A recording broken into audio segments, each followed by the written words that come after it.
This week in Fairy Tale, a giant mole wreaking havoc around the world wants to titty fuck Lucy. Oh, and there was some important stuff in the beginning and the end.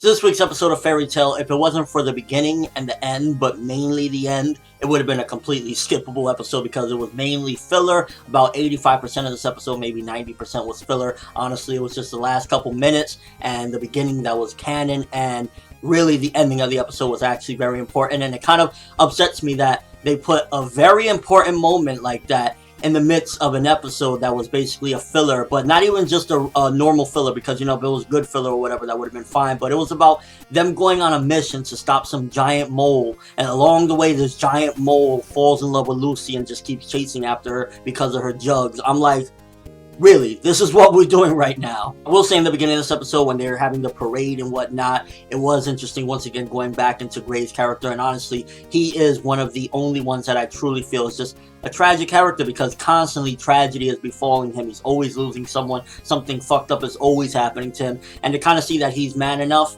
to put on a facade, at least for the world, it shows how strong he is in a sense, especially how much of a pillar Julia is to him, to kind of uplift him and everything. And in all honesty, they should definitely get some clarification of being a couple by the end of the series, because they just work so well together. Like, when he's down and out, she tells him, you know, it's kind of, you know, rude to be like that, and she's just trying to really help him out overall, because she could tell that he is going through some things, and it really sucks, honestly. The character, I just really feel bad for him, and it's a shitty situation he's going through. And also, we got the Fairy Tale headquarters repaired, so there we go, we got that kind of sorted and whatnot, and a couple other things like Natsu stealing the king's crown, which again is like, if this was the real type of situation of a world like that, he'd be beheaded for some shit like that, but let's go with it. And then when we start this mission, I'm thinking, okay, this could be like a little Fairy Tale mission, a little fun or something like that, but it was absolutely ridiculous. It was just one of the most ridiculous Fairy Tale filler episodes, or episodes for that matter in general, that I've ever seen. Like, a giant fucking mole, and they have to stop this mole. There's no theme, there's no nothing. It's just honestly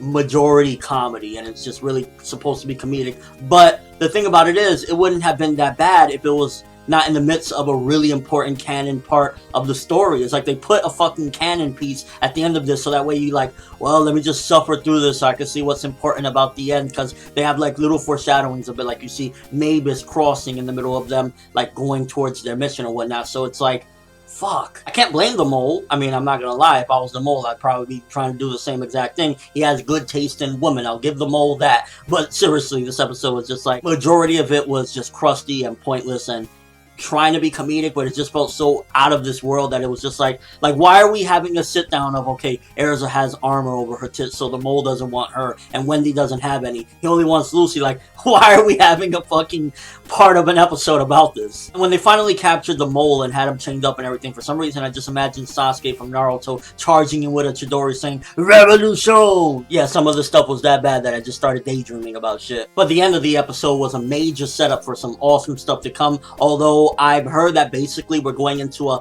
major filler arc right now, and it's actually going to be handled by Hiro Mashima for the most part. I saw that he did some character designs, and I think he's going to have some huge involvement with this, so I'm sort of looking forward to this filler arc, simply because Hiro's going to be involved, and, you know, maybe it'll be something enjoyable at the very least, and at the same time, coming into it, reviewing it, it makes it a little bit more interesting to talk about instead of just kind of like revisiting. But the Zeref and Mavis stuff is like basically setting up for a massive war, and you can see Zeref's character has changed. His characterization is no longer that balance that he was kind of fighting between his good nature and his evil nature. He's basically at this point fallen into depravity, so to speak. He basically just wants everything to die, all humans to fucking fall, and it makes me wonder what happened between those 7 years of him being alone. Is it just that completely his anger and his hatred has made him feel like nothing's ever going to change, no one's going to accept him? There's a lot of questions that make you wonder what's up with Zeref's character, and it's interesting that he can't even see Mavis, but yet he knows exactly what she's saying. So there's a lot of history between the two of them, and if you really want to go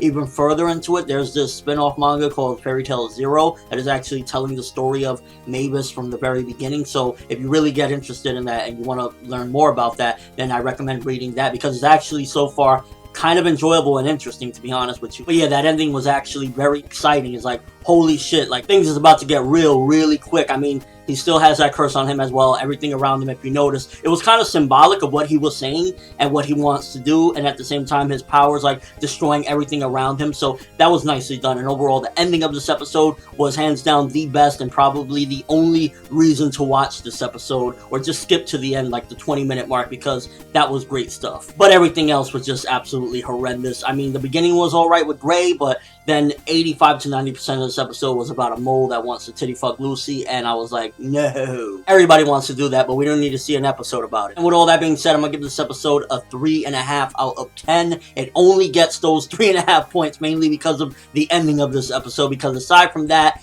it was just like, why am I watching this? I mean, for crying out loud, I think this is the very first time in my entire life I've ever seen an animated giant lobster with tits. Like, what? So yeah, pretty bad, but at the very least you can check out the ending and get some really interesting build-up and setup. It just should have not been involved with all of this material. But let me know what you guys thought of this episode. What do you think about that ending, the setup? I mean, for the most part, I'm just going to act like this whole mole lobster shit never actually happened. But the Zeref and Mavis bits, what do you think about that? Setting up for a war? What do you think was the relationship in the past? I'd imagine they had a really strong bond, and somewhere along the lines, Zeref went a different path, or he made a mistake, or he fucked up, and maybe he even cost her life, or maybe he killed her himself, who knows? But you could definitely see that they had some sort of strong bond in the past. And if you were that giant mole, would you be trying to do the same thing?